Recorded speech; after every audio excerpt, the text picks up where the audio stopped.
23 नवंबर 2023 की साकार मुरली है। बाबा बोले, मीठे बच्चे, देहे अभिमान है रुलाने वाला। देही अभिमानी बनो तो पुरुषार्थ ठीक होगा। दिल में सच्चाई रहेगी, बाप को पूरा पूरा फॉलो कर सकेंगे। मीठे बच्चे, देह अभिमान है रुलाने वाला। देही अभिमानी बनो तो पुरुषार्थ ठीक होगा। दिल में सच्चाई रहेगी, बाप को पूरा फॉलो कर सकेंगे। आज का प्रश्न है, किसी भी परिस्थिति व आपदा में स्थिति निर्भय व एक रस कब रह सकती है? उत्तर है, जब ड्रामा के ज्ञान में पूरा निश्चय हो। कोई भी आफत सामने आई तो कहेंगे यह ड्रामा में था, कल पहले भी इसे पार किया था। इसमें डरने की बात ही नहीं, परंतु बच्चों को महावीर बनना है। जो बाप के पूरे मददगार सपूत बच्चे हैं, बाप की दिल पर चढ़े हुए हैं, ऐसे बच्चे ही सदा स्थिर रहते, अवस्था एक रस रहती है। गीत बजा है, ओ दूर के मुसाफिर, ओम शांति। जब विनाश का समय होता है तो कुछ बच जाते ही हैं। राम की सेना या रावण की सेना दोनों से बचते जरूर है। तो रावण की सेना चिल्लाती है, एक तो हम साथ नहीं गए और फिर पिछाड़ी में बहुत तकलीफ होती है, क्योंकि त्राही बहुत होती है। तुम बच्चों में भी अनन्य जो है वही लायक होंगे विनाश देखने के, वही हिम्मत वाले होंगे। जैसे अंगद के लिए बतलाते हैं कि वह स्थिर रहा ना, विनाश सिवाय तुम बच्चों के और कोई देख ना सके। त्राही ऐसी होती है जैसे ऑपरेशन होने के समय कोई खड़े नहीं हो सकते हैं। यह तुम सामने देखते रहेंगे, हाहाकार होता रहेगा। जो अच्छे अनन्य बच्चे बाबा के मददगार सपूत बच्चे हैं, वे दिल पर चढ़े हुए हैं। हनुमान कोई एक नहीं था, सब हनुमान महावीरों की ही माला है। रुद्राक्ष माला होती है ना, रुद्र भगवान की भी जो माला है उसका नाम ही है रुद्र माला। रुद्राक्ष एक बहुत कीमती बीज होता है।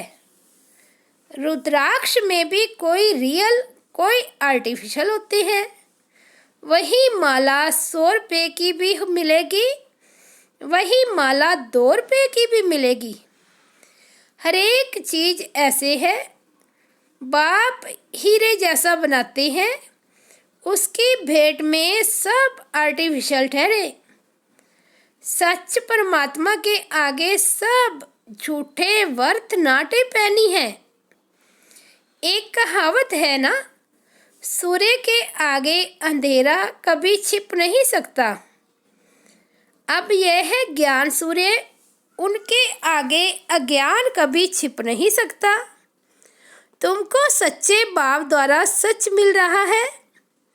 तुम जानते हो सच्चे ईश्वर बाप के लिए मनुष्य जो बोलते हैं वे झूठ बोलते हैं। अभी तुम समझाते हो गीता का भगवान शिव है, न कि दैवी गुणों वाला देवता श्री कृष्ण। अभी है संगम युग, फिर सतयुग जरूर होगा। श्री कृष्ण की आत्मा अभी ज्ञान ले रही है, मनुष्य फिर समझते हैं ज्ञान दे रही है। कितना फर्क हो गया है। वह बाप, वह बच्चा। बाप को एकदम गुम कर दिया है, और बच्चे का नाम डाल दिया है। आगे चलकर आखिर सच निकल पड़ेगा।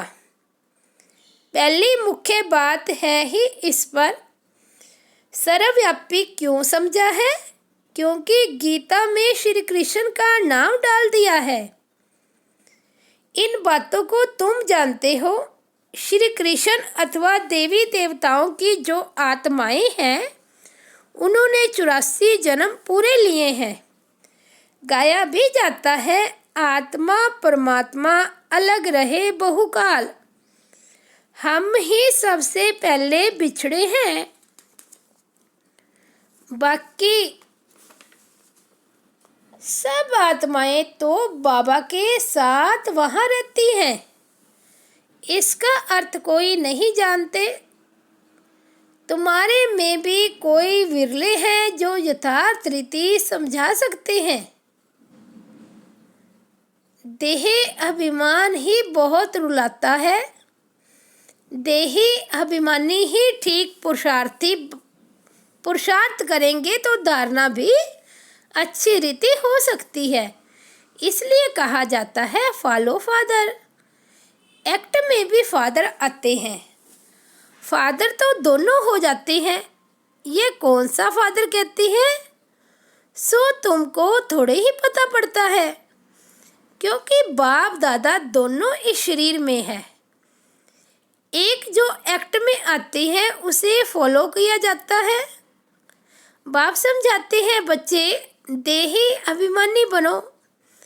बहुत अच्छे बच्चे भी देह अभिमानी हैं, क्योंकि बाबा को याद नहीं करते। जो योगी नहीं वह धारणा नहीं कर सकते। यहाँ तो सच्चाई चाहिए, पूरा फॉलो करना चाहिए। जो सुनते हो वह धारण कर समझाते रहो। निर्भय रहना है, ड्रामा पर खड़े रहना है। कोई भी आफते आदि आती है तो समझते हैं ये ड्रामा में है। तकलीफ पास तो की है ना। तुम सब महावीर हो ना, तुम्हारा नाम बाला है। 8 बहुत अच्छे महावीर हैं, 108 उनसे कम है, 16,000 उनसे कम। बनना तो जरूर है। यह बादशाही कल पहले भी स्थापन हुई है, सो होनी है। बहुत संशय में आकर छोड़ भी देते हैं। निश्चय हो तो ऐसे बाप को फारगति थोड़े ही दे सकते हैं। और करके ज्ञान अमृत पिलाया जाता है तो भी पीते नहीं। जैसे छोटा बच्चा होता है ना, बाप ज्ञान दूध पिलाते हैं तो भी पीते नहीं। एकदम मुंह फेर लेते हैं तो बिल्कुल निकम्मे बन जाते हैं। कह देते हैं हमको माता पिता से कुछ भी नहीं चाहिए। मैं श्रीमत पर नहीं चल सकता हूँ तो श्रेष्ठ फिर कैसे बनेंगे। भगवान की है श्रीमत। तो यह भी एक स्लोगन लिख देना चाहिए कि निराकार ज्ञान सागर पतित पावन भगवान शिवाचार्य वाच माता स्वर्ग का द्वार है। समझाने के लिए बुद्धि में पॉइंट्स आनी चाहिए। स्टूडेंट जरूर सब नंबरवार होंगे। ड्रामा में वही अपना अपना पार्ट बजा रहे हैं। दुख में हम उनको याद करते हैं। दूर देश में बाप रहते हैं, उनको हम आत्माएं याद करती हैं। दुख में सिमरन सब करे, सुख में एक भी नहीं करते हैं। अभी तो दुख की दुनिया है ना। ये समझाना बहुत सहज है। पहले पहले तो समझाना है कि बाप है स्वर्ग की स्थापना करने वाला। तो क्यों नहीं हमको स्वर्ग की बादशाही मिलनी चाहिए। यह भी जानते हैं सब तो वर्षा नहीं पाएंगे। सब स्वर्ग में आ जाए तो फिर नरक हो ही नहीं, वृद्धि कैसे हो। यह तो गाया हुआ है। भारत अविनाशी खंड अर्थात अविनाशी बाप का बर्थ प्लेस है। भारत ही स्वर्ग था।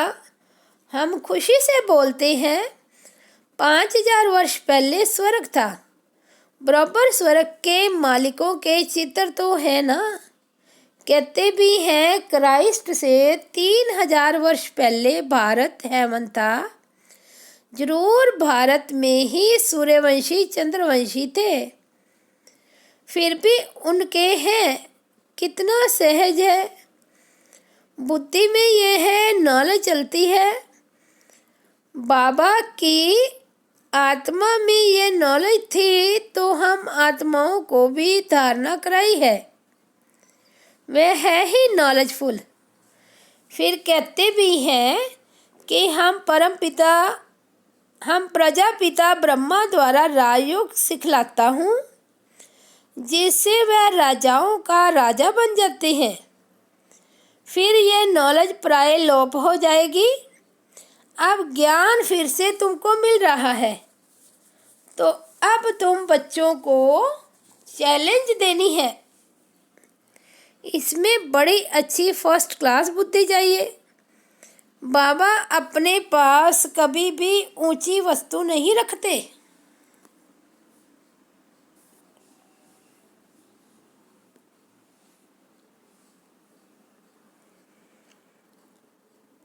बाबा कभी भी अपने पास ऊंची वस्तु नहीं रखते। कहेंगे इतने मकान आदि बनाए हैं, वह भी बच्चों के रहने के लिए हैं। नहीं तो बच्चे कहाँ आकर रहेंगे। एक दिन तो सब मकान अपने हाथ आ जाएंगे। भगवान के दर पर भक्तों की भीड़ तो होनी ही है ना। उन्होंने तो बहुत भगवान बना दिए हैं। प्रैक्टिकल में तो यह है ना। तुम समझते हो कितनी भीड़ होगी। दुनिया में तो बहुत अंधश्रद्धा है। मेले लगते हैं तो कितनी भीड़ हो जाती है। अभी अभी तो आपस में लड़ पड़ते हैं। भीड़ में फिर कितने मर पड़ते हैं। बहुत नुकसान हो जाता है। तो यह सवदर्शन चक्र बहुत अच्छा है। स्लोगन भी जरूर लिख देना चाहिए। पिछाड़ी में माताओं के आगे सभी को झुकना है। शक्तियों के ऐसे चित्र बनाते हैं। बाप बच्चों के लिए ज्ञान बारूद बनवाते हैं। कहते हैं सिद्ध करो। वह तो सहज है। भगत भगवान को याद करते हैं, साधु साधना करते हैं भगवान से मिलने लिए। गॉड को फादर कहा जाता है। बराबर हम उनकी संतान ठहरे। ब्रदरहुड कहते हैं ना। चीनी हिंदू भाई भाई है तो बाप एक हुआ ना। जिस्मानी रूप में फिर बहन भाई हो जाते हैं। विकारी दृष्टि हो न सके। यह युक्ति है पवित्र रहने की। बाप भी कहते हैं काम महाशत्रु है, परंतु जब कोई समझे मुख्य एक बात है, भगवान सबका बाप है। बाप स्वर्ग की स्थापना करने वाला है तो जरूर बाप से वर्षा मिलना चाहिए। वर्षा था अब गवाया है। ये सुख दुख का खेल है। ये अच्छी रीति से समझाना चाहिए। अच्छा, मीठे मीठे सिकिलदे बच्चों प्रति माता पिता बाप दादा का याद प्यार और गुड मॉर्निंग। रूहानी बाप की रूहानी बच्चों को नमस्ते। हम रूहानी बच्चों की रूहानी बाप दादा को याद प्यार गुड मॉर्निंग और नमस्ते। धारणा के लिए मुख्य सार। फर्स्ट पॉइंट, सच्चाई को धारण कर बाप की हर एक्ट को फॉलो करना है। ज्ञान अमृत पीना और पिलाना है। निर्भय रहना है। सेकंड पॉइंट है, हम भगवान के बच्चे आपस में भाई भाई हैं। इस स्मृति से अपनी दृष्टि वृत्ति को पवित्र बनाना है।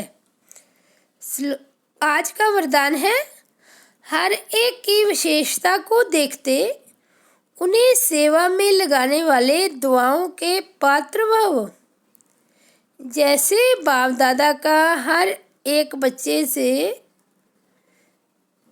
जैसे बाप दादा का हर एक बच्चे की विशेषता से प्यार है और हर एक में कोई ना कोई विशेषता है, इसलिए सबसे प्यार है।